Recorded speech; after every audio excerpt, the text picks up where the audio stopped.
G'day. Have you ever wanted to know what an interior designer's foyer or entryway looks like? G'day, I'm Aussie Tobes. I'm a bold Australian interior designer.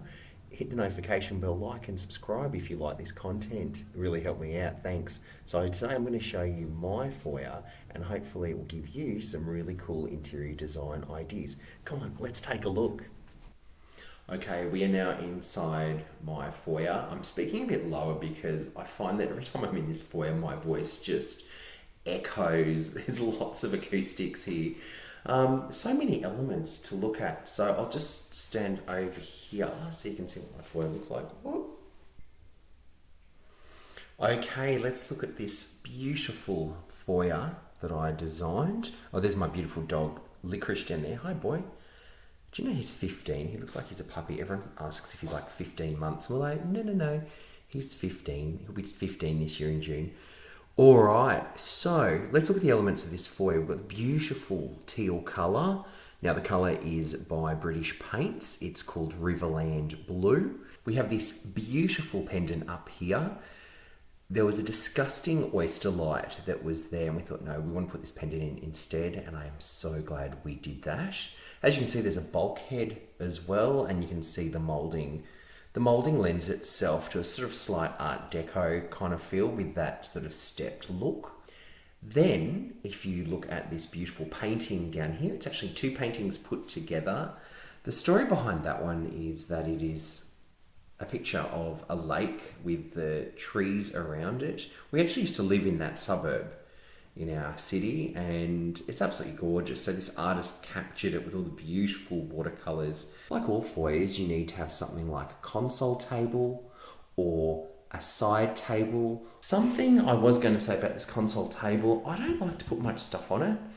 At the moment, we are seeing lots and lots of interior designers put lots and lots of stuff on their consoles. I'm sorry, I think it looks really crap.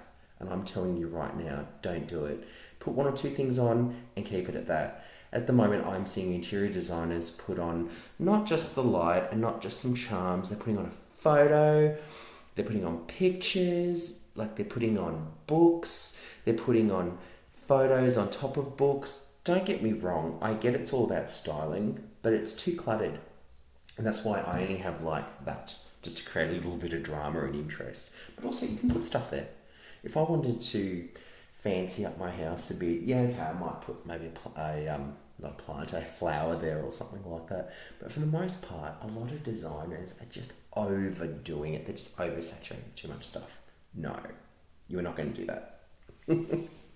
Anyway, also the thing is, by having less stuff there, it detracts away from the actual colour of the room. You need to have, people need to be focusing on the walls, not necessarily all the trinkety charmy stuff all over the place. And that's another point I was going to say. A lot of interior designers like to have lots of trinkets and charms everywhere. You don't need lots of trinkets and charms because it looks cluttered and it looks crap. I think I've said cluttered and crap like 50 billion times.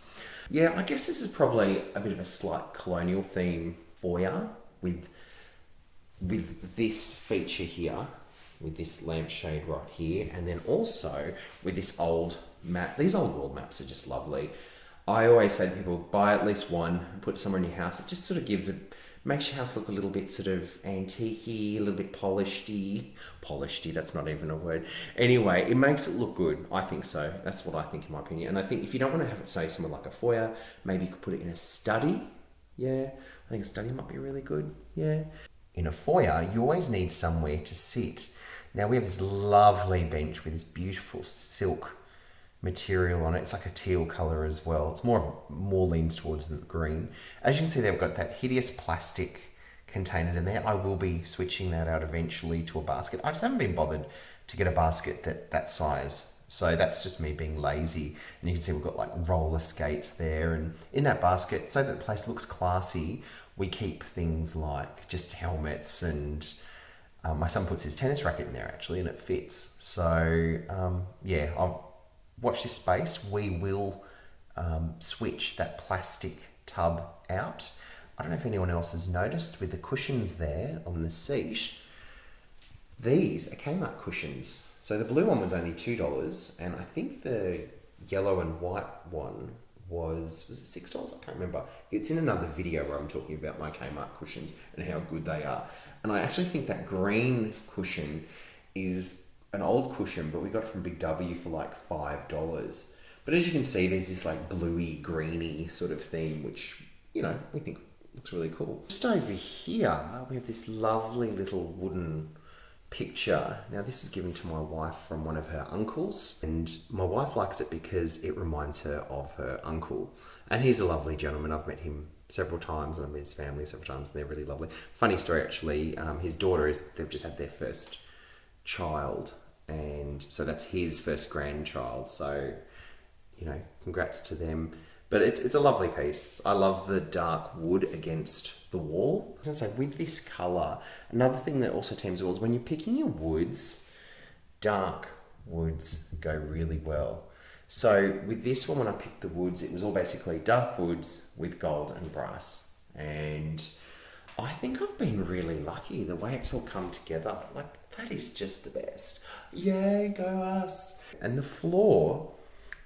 floor is throughout. It starts here at the front door and it goes all around the house. It doesn't go into bedrooms, they're carpeted. But in terms of durability, it's all tiles. They look like this sort of dirty greyish brown colour with specks in it. This floor is one of my favourites because you don't have to clean it as much. Like, sometimes when it looks dirty, it looks really good. Does that make sense? Anyway, I hope this has given you a bit of inspo. And yeah, it's really good to show you what sort of things you could achieve with just paint on your walls. And it doesn't have to be white paint either. It can be bold, like me. Alright, so if you like the content, please like and subscribe. And I will see you in the next video.